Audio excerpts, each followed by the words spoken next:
Good morning friends. आज का हमारा टॉपिक है नेटवर्क मार्केटिंग क्या होती है। तो आज इस वीडियो में आपको मैं एक्सप्लेन करूंगा नेटवर्क मार्केटिंग क्या होती है, इसको कौन कर सकता है और इसको कब और कैसे शुरू करना चाहिए। तो आइए फिर इस वीडियो को शुरू करते हैं। कोई भी कंपनी जब कोई भी प्रोडक्ट बनाती है, चाहे वो एक कार बनाए, चाहे वो कोई डेली यूज वाला प्रोडक्ट बनाए, चाहे कोई एफएमसीजी का प्रोडक्ट बनाए, उसको डिस्ट्रीब्यूशन करने के या उसको सेल्स करने के दो ही तरीके हैं।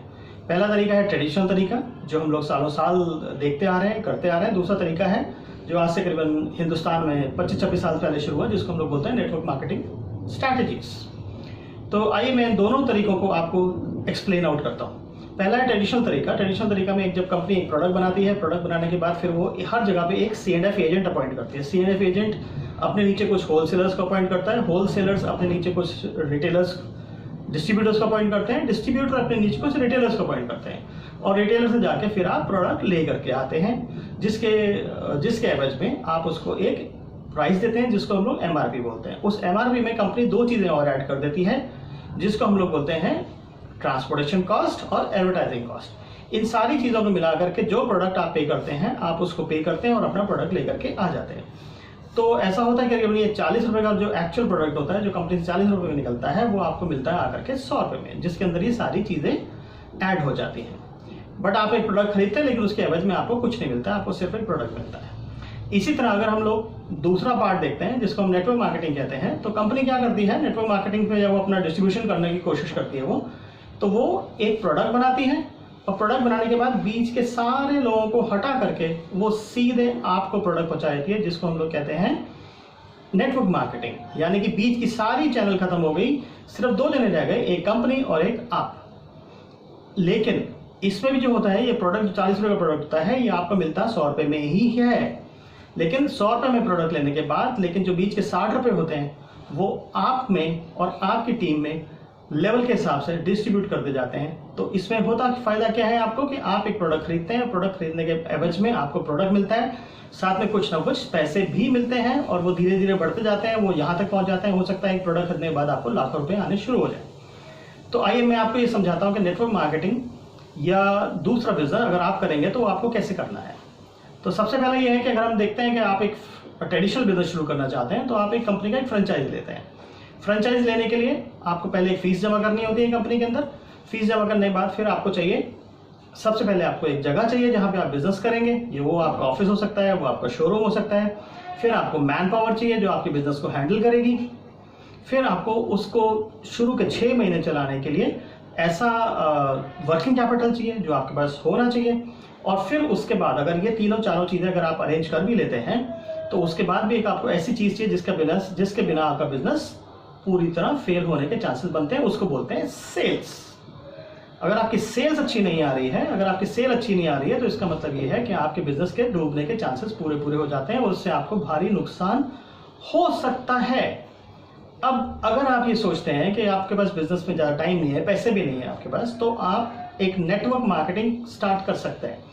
उसमें आपको क्या करना होगा, उसमें आपको एक कंपनी का फ्रेंचाइज लेना होगा। फ्रेंचाइज लेने के लिए कंपनी की बहुत छोटी सी कॉस्ट होती है, और जो पहले के शुरू काम सारे हैं, आपको एक स्टॉक मेंटेन करना है, आपको स्टाफ रखना है, आपको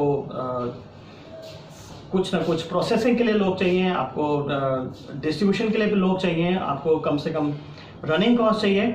वो सारा काम कंपनी करती है आपके लिए, और आप सिर्फ एक काम करते हैं, वो है आपकी सेल्स।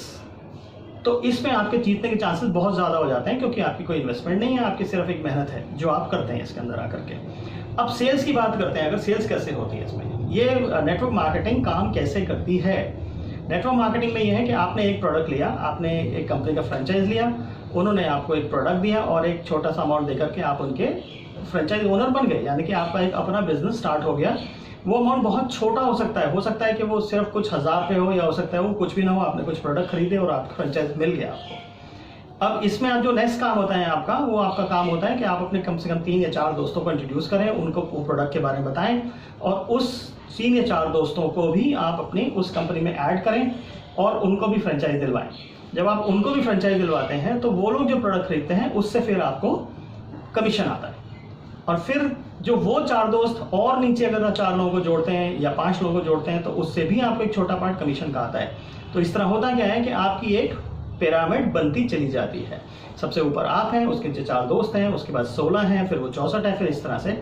और हर बंदे के पास से अगर आपको एक छोटी छोटी कमीशन आती रहती है तो एक बहुत बड़ी पैसिव इनकम आपके लिए बन जाती है, जिसको हम लोग कहते हैं नेटवर्क मार्केटिंग।